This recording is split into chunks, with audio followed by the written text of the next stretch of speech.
Clockwise anti clockwise ઘુમાવ્યું છે. બંને હાથ કમર ઉપર જ રહેશે. અંગૂઠો પાછળ, આંગળીઓ કમરને વીંટળાય. ગરદનને નીચેની તરફ ઝુકાવો. દાઢીને ડાબા તરફથી ફેરવતા જાઓ અને શ્વાસ ભરતા જાઓ. ગરદન પાછળ જાય ત્યાં સુધી શ્વાસ ભરાય અને જમણી તરફથી ગરદન નીચે આવે ત્યાં સુધી શ્વાસ છૂટે.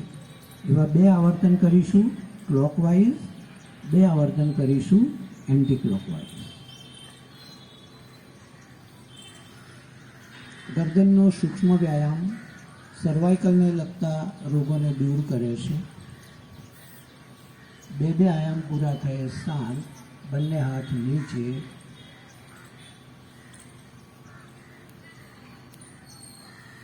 સ્કંદ સંચાલન.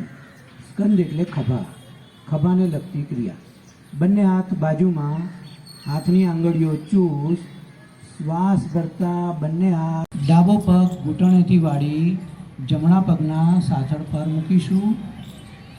બંને હાથ બાજુમાંથી શ્વાસ ભરતા ઉપર. ધીરે ધીરે બંને હાથ નીચે, પગ નીચે, વિશ્રામ.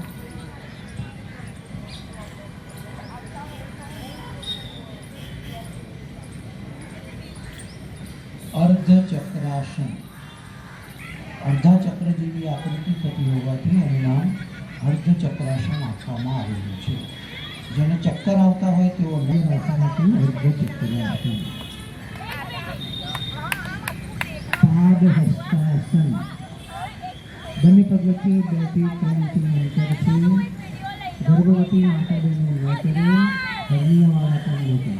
અલ્સર પેટમાં હોતું નથી.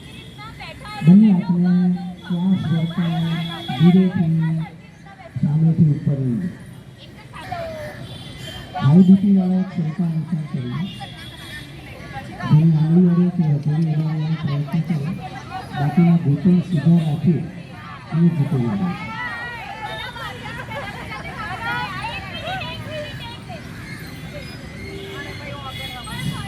બીજા હાથને શ્વાસ છોડતા બાજુમાંથી ધીરે ધીરે.